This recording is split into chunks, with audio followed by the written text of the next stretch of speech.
Assalamualaikum warahmatullahi wabarakatuh. Salam bahasa Indonesia, cinta Indonesia. Selamat pagi semuanya. Hari ini kita kembali lagi dalam pembelajaran bahasa Indonesia untuk kelas 8 dengan materi menyajikan teks berita. Kompetensi dasar yang harus kita kuasai hari ini adalah menyajikan data dan informasi dalam bentuk berita secara lisan dan tulis dengan memperhatikan struktur, kebahasaan, atau aspek lisan yang meliputi lafal, intonasi, mimik, dan kinesik. Bersama saya, Ibu Utami Ngudi Lestari.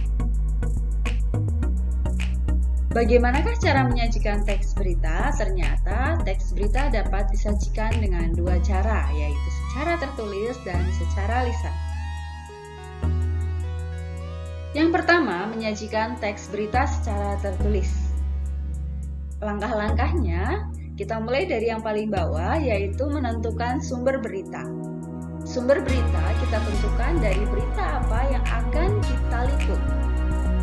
Kemudian yang kedua adalah mendatangi sumber berita. Jika kita sudah tahu berita apa yang akan kita liput, kita mencari tahu sumber beritanya, kemudian kita datangi.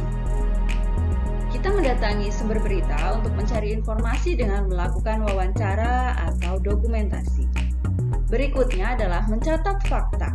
Ketika kita mendatangi sumber berita, kita mencatat fakta-fakta yang kita temukan untuk nanti dikembangkan menjadi teks berita secara utuh pada tahap yang keempat. Jika sudah membuat teks berita secara utuh, kita perlu melakukan yang namanya penyuntingan. Penyuntingan itu nama lainnya revisi atau perbaikan. Jadi setelah kita membuat sebuah teks, kita baca lagi apakah teks itu perlu diperbaiki atau tidak. Biasanya ada kata-kata yang perlu kita perbaiki, mungkin karena hurufnya tidak baku, kemudian pemilihan katanya yang kurang tepat, seperti itu. Nah, ini adalah aspek yang harus diperhatikan dalam menyunting teks berita. Yang pertama adalah kebenaran isi berita. Berita yang dimuat dalam isi yang dimuat dalam berita harus bersifat faktual dan aktual. Yang pertama adalah faktual, harus berupa fakta. Jadi harus berupa kenyataan, tidak boleh mengada-ngada atau hasil imajinasi. Berikutnya adalah sifatnya aktual. Maksud dari aktual adalah berita itu baru atau masih hangat diperbincangkan oleh masyarakat. Jadi kalau berita itu sudah lama, maka itu sudah tidak menarik lagi untuk dijadikan sebagai berita. Yang kedua adalah kelengkapan berita. Ini berkaitan dengan unsur-unsur berita. Harusnya adik-adik di rumah masih ingat ya. Unsur dari berita ada 6, yaitu adik seimbang. Meliputi apa, di mana, kapan, siapa, mengapa, dan bagaimana. Kemudian dari struktur penyusunan berita. Berita yang disusun harus lengkap, meliputi kepala berita, tubuh berita, dan ekor berita. Kemudian penyusunannya harus urut, tidak boleh dibolak-balik. Misal, ekor di bagian awal, kemudian tubuh, baru kepala, itu tidak boleh. Jadi harus urut. Kepala, tubuh, dan ekor ini semakin ke bawah sifatnya semakin kurang penting, karena semakin ke bawah itu hanya sebagai pelengkap dari yang pertama, dari kepala itu. Kemudian yang disunting berikutnya adalah penggunaan bahasa. Yang harus kita cermati itu berkaitan dengan keefektifan kalimat, kebakuan kata, dan tanda baca. Kalimat yang efektif tentunya akan memudahkan kita memahami suatu informasi. Kalau kalimatnya muter-muter, kemudian panjang kali lebar, nanti kita akan sulit memahami isi berita tersebut. Kemudian kebakuan kata.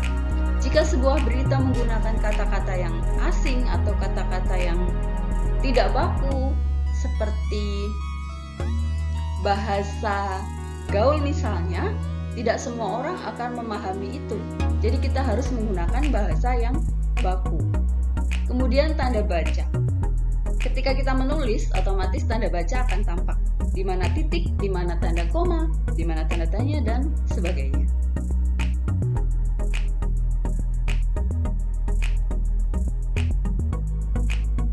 Berikutnya, kita harus mengetahui syarat teks berita yang baik. Teks berita yang baik harus memenuhi beberapa syarat berikut ini. Yang pertama, fakta.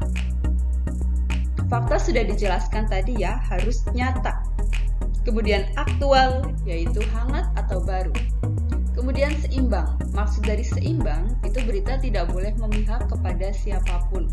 Terutama misalnya ketika berita yang memuat masalah politik, itu tidak boleh merujuk ke salah satu pihak seperti itu. Kemudian lengkap.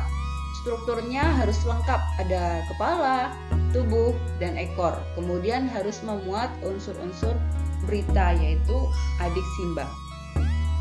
Kemudian berita yang baik itu harus menarik. Teks berita biasanya disertai dengan judul yang menarik agar orang lebih tertarik membacanya. Kita harus pintar-pintar memilih kata agar judul dari berita yang kita buat itu akan menarik dan menggelitik agar orang itu ingin membaca berita yang kalian tulis. Kemudian yang terakhir adalah harus sistematis, harus urut. Dimulai dari hal-hal yang penting dulu, baru kemudian yang di bawah itu yang menguatkan pernyataan sebelumnya. Tidak boleh sebaliknya. Sekarang, bagaimanakah menyajikan berita secara lisan? Kalau tadi kan sudah kita bahas yang tertulis. Sekarang bagaimanakah menyajikan berita secara lisan? Kalian bisa melihat contohnya banyak sekali ada di televisi. Kita harus memperhatikan beberapa hal berikut agar bisa menyajikan berita secara lisan. Yang pertama adalah lafal. Lafal itu berkaitan dengan pengucapan. A, I, U, E, dan O itu harus diucapkan dengan jelas. Fungsinya adalah agar pendengar bisa memahami pembaca berita ini menyampaikan apa, seperti itu. Kemudian yang kedua adalah intonasi. Intonasi berkaitan dengan tinggi rendahnya nada.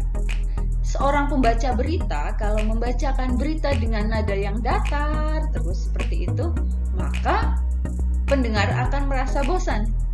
Maka pembaca berita harus pintar-pintar mengolah intonasi suaranya agar menarik perhatian pendengar. Kemudian mimik atau ekspresi wajah.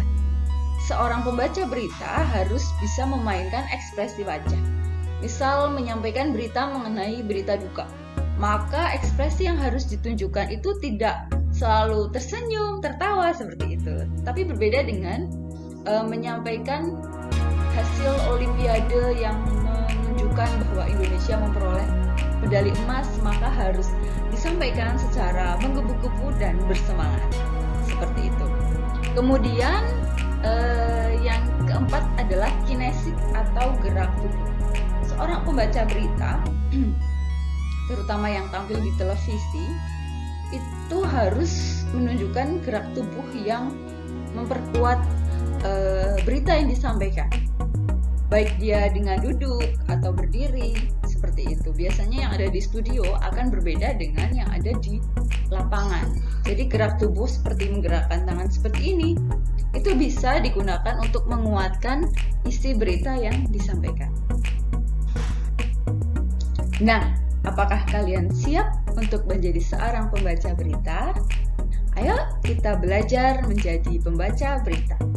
Kalian bisa melihat banyak contoh-contoh yang ada di televisi, kemudian dia ada di YouTube. Kalian bisa melihat contoh-contohnya seperti apa agar kalian bisa menjadi seorang pembaca berita yang baik. Ibu rasa cukup untuk pertemuan kali ini. Semoga bermanfaat untuk kita semua. Terima kasih. Wassalamualaikum warahmatullahi wabarakatuh. Salam bahasa Indonesia, cinta Indonesia.